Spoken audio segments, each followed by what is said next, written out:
अस्सलाम वालेकुम स्टूडेंट। आज की वीडियो में 8वीं क्लास का साइंस का पेपर सॉल्व किया जाएगा जो मुकम्मल तौर पर उर्दू मीडियम के स्टूडेंट्स के लिए है। मेरे चैनल पर साइंस के इंग्लिश मीडियम के स्टूडेंट्स के लिए दो अलग अलग वीडियो बनाई है। पहली के अंदर मैंने एमसीक्यूज कवर करवाए हैं उर्दू और इंग्लिश दोनों में, और दूसरी के अंदर मैंने सेक्शन बी और सी लॉन्ग और शॉर्ट क्वेश्चन उर्दू और इंग्लिश दोनों के अंदर कवर करवाए हैं, तो आपने वो वीडियोस भी ज़रूर देखनी है।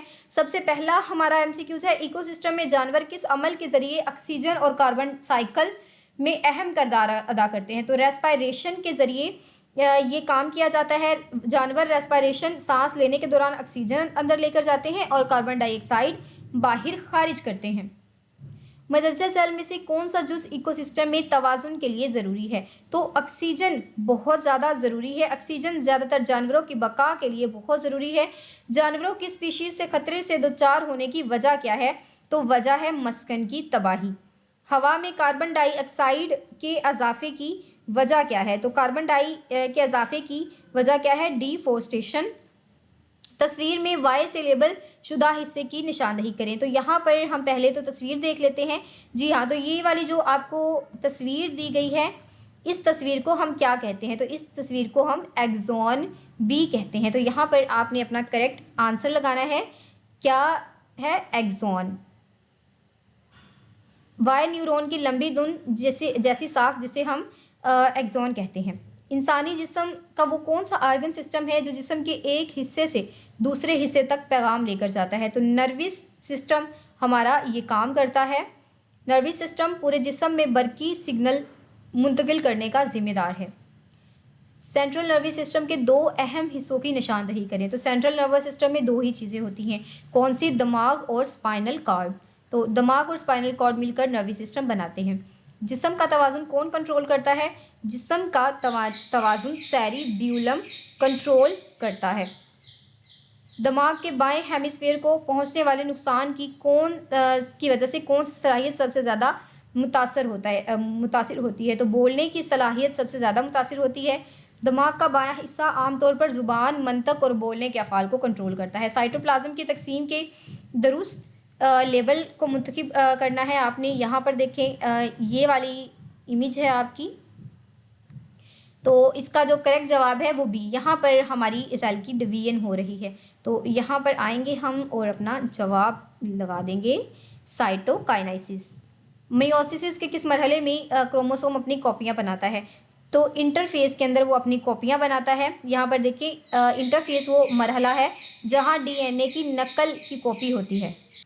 माइटोसिस या मियोसिस में इंटरफेस के हर क्रोमोसोम से कितने क्रोमाइड्स बनते हैं? तो 2 क्रोमाइड्स बनते हैं।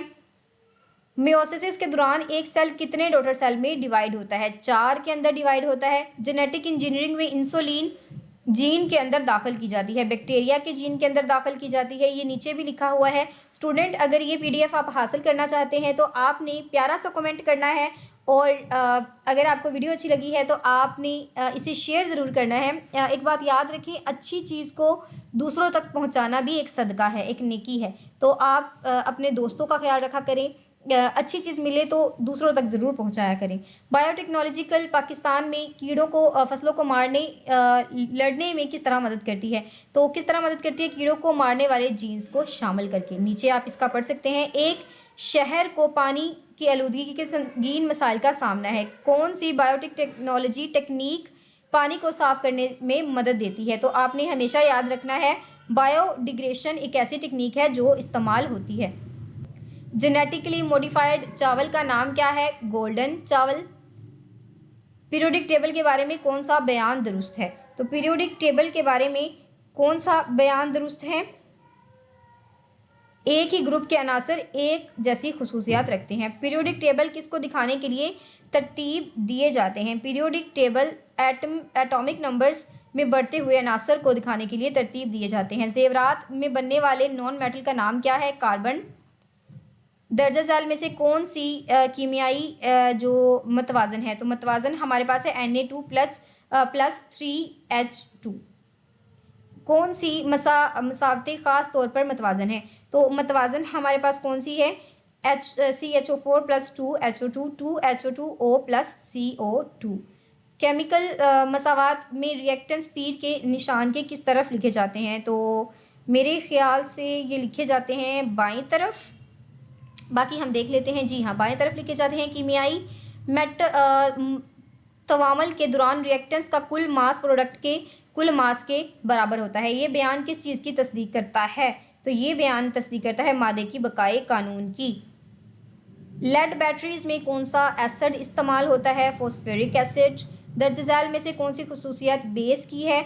तो बेस की खसूसियत है सुर्ख लिटमस को नीले में तब्दील कर देता है। ग्लिटर के मरीज के लिए कौन सी चीज़ इस्तेमाल की जाती है? Iodine salt. अगर लकड़ी के ब्लॉक को मुखालिफ सिमत पर फोर्स लगाई जाए तो किस फोर्स में ब्लॉक हरकत नहीं करेगा? अगर दोनों फोर्स मतवाजी हों। प्रेशर को फी यूनिट करंट लगने पर फोर्स के मुताबिक लिखा जाता है। तो किस फोर्स के मुताबिक लिखा जाता है? एरिया के। किस मकाम पर एटमॉस्फेरिक प्रेशर सबसे ज़्यादा होता है? खला के अंदर, सॉरी, सतह समंदर पर। ये मुझसे गलत लग गया है स्टूडेंट, आपने इसे ठीक लगाना है। और देखें बच्चों, ये सॉफ्टवेयर कितना अच्छा है। जैसे ही आप गलत लगा लेते हैं, गलती से आपको बताता है कि भाई दुरुस्त क्या है और ये आया कहाँ से है, बुक के अंदर कहाँ से आया है। और ये लाइनें ना आपने याद करनी है, क्योंकि पेपर में जब कुछ भी नहीं आ रहा होता तो आप इन लाइनों को लिख सकते हैं। जब पानी के ग्लास में पेंसिल रखी जाए तो वो क्या शो करती है? तो वो हमारी रिफ्रैक्शन को शो करती है। सॉरी, ये था रिफ्रैक्शन आपका, ये डिफ्लेक्शन था, ये रिफ्रैक्शन है। मदरजा झैल में से कौन सा नजरी आला कन्वेक्स मिरर के लिए इस्तेमाल होता है? तो गाड़ी के मिरर्स। रोशनी की स्पेक्ट्रम्स मीडियम में सबसे ज़्यादा होते हैं, किस में ज़्यादा होते हैं? खला में।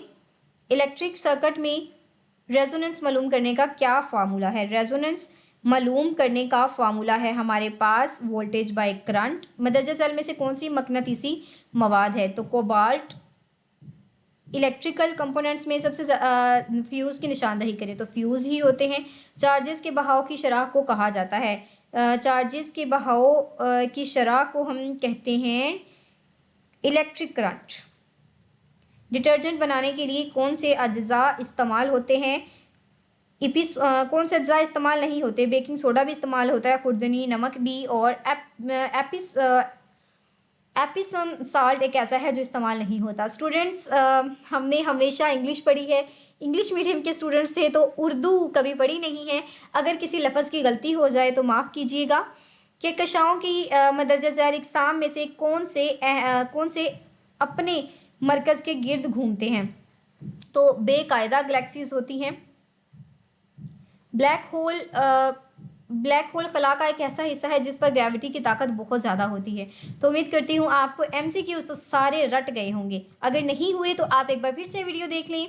अब आपकी हिस्सा 2 में है। सवाल नंबर 1, बायोटिक और एबायोटिक अज्जा में फ़र्क बयान करें। बायोटिक अज्जा इकोसिस्टम के जिंदा अज्जा जैसे पौधे, जानवर, फजाई। इकोसिस्टम के गैर जिंदा कीमियाई और तबई अज्जा मसलन सूरज की रोशनी, दर्जा हरारत, पानी, मिट्टी, हवा।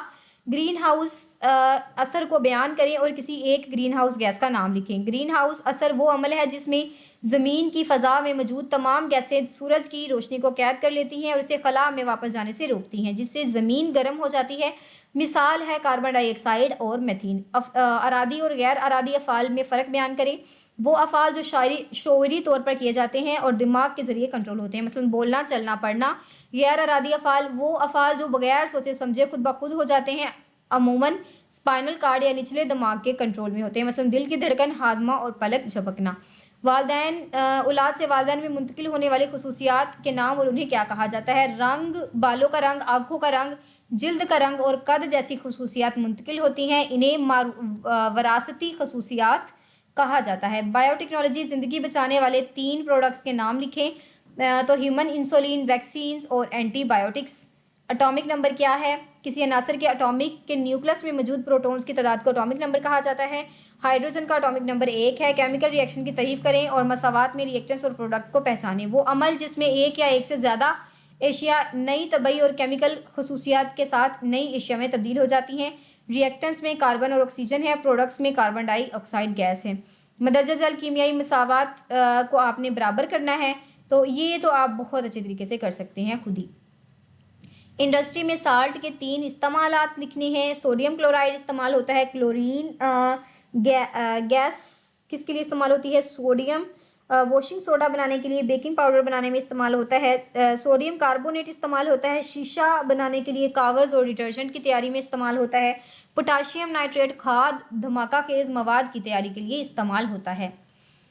क्या रुकती हुई कार मतवाजन फोर्स का सामना कर सकती है? नहीं, एक रुकती हुई कार को गैर मतवाजन फोर्स का सामना होता है। रगड़ की फोर्स, ब्रेक और सड़क की वजह से आगे बढ़ने वाली फोर्स ज़्यादा हो जाती है, जिसकी वजह से इसकी रफ्तार कम हो जाती है। 45 डिग्री आगे क्या लिखा है? इंसिडेंट एंगल के लिए रिफ्रैक्शन एंगल कितना होगा? तो रिफ्लेक्शन के कानून के मुताबिक इंसिडेंट एंगल और रिफ्रैक्शन बराबर होते हैं, इसलिए रिफ्लेक्शन एंगल भी 45 होगा। रिफ्रैक्शन और रेफ्रैक्शन लिखना है। रिफ्लेक्शन रोशनी की शुआओं का किसी चमकदार सतह से टकरा कर वापस मुड़ जाना, जबकि रिफ्रैक्शन होता है रोशनी की शुआओं का एक ख़ास मीडियम से दूसरे मीडियम में दाखिल होते वक्त मुड़ जाना, जैसे हवा से पानी में। 500 वाट की मशीन को 2 घंटे लगते हैं। ये आपका न्यूमेरिकल है, बस ये फार्मूला याद कर लें और आराम से आप इसे सॉल्व कर सकते हैं।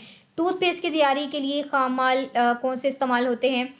सबसे पहले खुरचने वाले अज्जा, जैसे दांतों से प्लाक हटाने और चमकाने के लिए फ्लोराइड इस्तेमाल होता है। दांतों को ख़राब होने से बचाने के लिए, और जो आपका जायकेदार अज्जा इस्तेमाल होते हैं, जैसे पेपरमिंट खुशबूदार जायके के लिए। ब्लैक होल में अगर कुछ गिर जाए तो क्या होता है? अगर कोई चीज़ ब्लैक होल में गिर जाए तो कशिशे शकल के शदीद खिंचाव का शिकार होती है। जैसे जैसे वो करीब जाएगी, ग्रेविटी इतनी गैर मुसावी हो जाएगी कि वो चीज़ एक लंबी और पतली शक्ल में खिंच जाएगी, जिसे स्पेसिफिकेशन कहते हैं, और बिल आखिर कुचल कर मुकम्मल तौर पर अपने मरकज़ में हज़म हो जाएगी। हाँ, तो बच्चों आप सोच रहे होंगे मैम इतना तेज़ तेज़ क्यों बोल रही हैं? क्योंकि बच्चों मैं आपका टाइम वेस्ट नहीं करना चाहती, मैं चाहती हूँ कि कम वक्त में आपको बहुत ज़्यादा मैं पढ़ाऊँ। फिर से कहूँगी कि अगर आपको ये चाहिए तो आपने अपनी टीचर को ज़रूर बताना है, इंशाल्लाह मैं आपको ये प्रोवाइड करूँगी कमेंट बॉक्स के अंदर। अब हम हिस्सा स्वयं कर लेते हैं। पहला सवाल आपको पता है, एक सवाल होता है, उसके 2 हिस्से होते हैं। एक सवाल 5 नंबर का, एक हिस्सा 5 नंबर का और दूसरा 5 नंबर का। सबसे पहला हिस्सा है मिसाल की मदद से कार्बन और ऑक्सीजन साइकिल बयान करें। कार्बन और ऑक्सीजन साइकिल आपस में जुड़े हुए अमल हैं। पौधे रोशनी की सूरज की रोशनी में फोटोसिंथेसिस के लिए हवा से कार्बन डाइऑक्साइड और मिट्टी से पानी लेते हैं। वो ग्लूकोज बनाते हैं और ऑक्सीजन फ़ज़ा में खारिज करते हैं। और इसका उलट अमल जानवर पौधे रेस्पिरेशन के लिए ऑक्सीजन अंदर लेकर जाते हैं और खुराक को तोड़कर एनर्जी हासिल करते हैं। इस अमल के दौरान वो कार्बन डाइऑक्साइड वापस हवा में खारिज करते हैं। मज़ीद 12 मुर्दा जानदारों का गलना सड़ना और फॉसल फ्यूल्स का चलना भी कार्बन डाइऑक्साइड में CO2 की शक्ल में खारिज करता है, जिससे साइकिल मुकम्मल हो जाता है। इसी तरह अगला है हाइंड ब्रेन की साख्त और अफ़ाल बयान करें। तो हाइंड ब्रेन सर के पिछले हिस्से में वाक़या होता है। इसके 3 अहम हिस्से होते हैं, सेरिब्यूलम, पोन्स और मेडुला ओब्लिगेंटा। आपने इसको नोट कर लेना है, याद कर लेना है। सवाल नंबर 2 है मेयोसिस और माइटोसिस और मियोसिस में फ़र्क लिखना है। माइटोसिस ये जिस्मानी खलों में होता है। एक खोला एक बार तकसीम होकर 2 बिल्कुल यकसां डॉटर सेल बनाता है। क्रोमोसोम की तादाद बराबर रहती है। इसका मकसद नशोनुमा, टिश्यूज़ की मरम्मत और गैर जिनसी अफसाइश है। जबकि मियोसिस एक तौलीदी खुलिये बनाता है। ये खुलिया दोबारा तकसीम होकर 4 जीनियाती तौर पर मुख्तलिफ डॉटर सेल्स बनाता है। क्रोमोसोम की तादाद आधी रह जाती है और इसका मकसद जिनसी अफसाइश और जीनियाती तनाव पैदा करना है। अगर कोई किसान कम ज़मीन से ज़्यादा फसलें उगाना चाहता है तो क्या बायोटेक्नोलॉजी उसकी मदद कर सकती है? तो जी हाँ, बिल्कुल कर सकती है। बायोटेक्नोलॉजी किसानों के लिए जेनेटिक और मॉडिफाइड फसलें तैयार करने में मदद करती है। साइंसदान इन फसलों के लिए DNA में मखसूस फ़ायदेमंद जीन्स दाखिल करते हैं और वो तेज़ी से जिसकी वजह से वो तेज़ी से बढ़ती हैं। इसी तरह ये जो चीज़ें होती हैं मौसमी हालात से मुकाबला भी कर सकती हैं। सवाल नंबर 3 है, सबसे पहले केमिकल्स में से हर एक का इस्तेमाल लिखना है आपने। तो ये आंसर है अम्यूनियम हाइड्रो ऑक्साइड घरेलू सफाई के मसनूआत बनाने के लिए इस्तेमाल होता है। फॉस्फोरिक एसिड लेड बैटरीज में इलेक्ट्रोलाइट के तौर पर इस्तेमाल होता है। बेकिंग सोडा रोटी और केक बनाने के लिए इस्तेमाल होता है। सोडियम हाइड्रोक्साइड साबुन और ड्रेन्ड क्लिनजर बनाने के लिए इस्तेमाल होता है। हाइड्रोजन ऑक्साइड ब्लीचिंग एजेंट के तौर पर इस्तेमाल होता है, जो मामूली ज़ख्मों को साफ़ करने के लिए हल्की एंटीसेप्टिक के तौर पर इस्तेमाल हो सकता है। नॉन मेटेलिक की खसूसियात आपने लिखनी है। नॉन मेटल्स की खसूसियात अगर हम देखें तो कमरे के दर्जा हरारत पर ठोस, माया और गैस की हालत में पाए जाते हैं। ठोस नॉन मेटल्स अमूमन गैर चमकदार और भुरभरी होती हैं, आसानी से टूट जाती हैं और हरारत और बिजली से नाकस कंडक्टर होते हैं। सवाए ग्रेफाइट के मेटल्स के मुकाबले में इन मेल्टिंग और बॉइलिंग पॉइंट्स बहुत कम होते हैं। इनके इस्तेमालात की बात करें तो ऑक्सीजन तमाम जानदारों के सांस लेने और जलने के अमल के लिए ज़रूरी है। नाइट्रोजन पौधों की नशोनुमा बढ़ाने के लिए खाद में बनाने में इस्तेमाल होती है। क्लोराइन बैक्टीरिया को मारकर पीने के पानी और स्विमिंग पूल के पानी को साफ करने के लिए इस्तेमाल होती है। कार्बन पेंसिल के सिक्के और बैटरियों के इलेक्ट्रोड्स के तौर पर इस्तेमाल होता है। मिसालों से रिफ्लेक्शन और रिफ्रैक्शन के कवानीन को वाज़े करना है आपने। तो अब मुझसे इतना बोला नहीं जा रहा स्टूडेंट, आप इसे खुद से पढ़ सकते हैं। ये मैं यहाँ पर स्क्रीन को रख लेती हूँ थोड़ी देर। सवाल नंबर बी है हमारे पास, मिसालों की मदद से आपने एलडीए और घरेलू बरकी आलात के पावर की इस्तेमाल की आपने मिसालें देनी हैं। तो ये आप यहाँ पर नोट कर सकते हैं। यहाँ पर मैं स्क्रीन को रखती हूँ थोड़ी देर ताकि आप सब स्टूडेंट आसानी से इसे पढ़ सकें, स्क्रीनशॉट ले सकें। स्क्रीनशॉट तो लेना आता है ना सबको। सवाल नंबर 5 है, साबुन की तैयारी के इस्तेमाल होने वाले मवाद और तैयारी का तरीक़ेकार लिखें। तो इसकी मवाद के लिए चर्बी और तेल का इस्तेमाल होता है। इसका तरीक़ाकार ये है कि ठोस चर्बी को माया बनने तक गर्म किया जाता है। ये बाकी आप चीज़ें देख सकते हैं। आगे हमारा सवाल बी है, ब्लैक होल की तारीफ़ और शवाहद के साथ उसकी हमने तफसील बयान करनी है। तो स्टूडेंट ये बहुत मज़े की कहानी है। ये मैंने अपनी जो वीडियो है लॉन्ग और शॉर्ट क्वेश्चन वाली वीडियो, उसके अंदर तमाम स्टूडेंट को सुनाई है। आपने वो वीडियो ज़रूर देखनी है। बच्चों एक छोटा सा नोट ये भी है कि इस वीडियो में मैंने बहुत तेज़ी के साथ तमाम चीज़ें कवर की हैं। मेरी जो पहले वाली 2 वीडियोज़ हैं साइंस वाली, जिसके अंदर उर्दू और इंग्लिश दोनों पढ़ाया है मैंने, बहुत ही डिटेल के साथ मैंने बनाई हैं। बच्चों को एक एक चीज़ मैंने कवर करवाई है। तो एक बार आप ज़रूर देखने जाएँ वो, क्योंकि वहाँ पर भी मैंने उर्दू में आपको पढ़ाया है। तो दुआओं में ज़रूर याद रखिएगा। बहुत अच्छी तरीके से अपनी तैयारी करें। चैनल को लाइक ज़रूर करें, सब्सक्राइब करें और अपने दोस्तों के साथ ज़रूर शेयर करें। और कमेंट में आप मुझसे ये आंसर्स ले सकते हैं। फ़ी अमानिल्लाह and best of luck for your exam.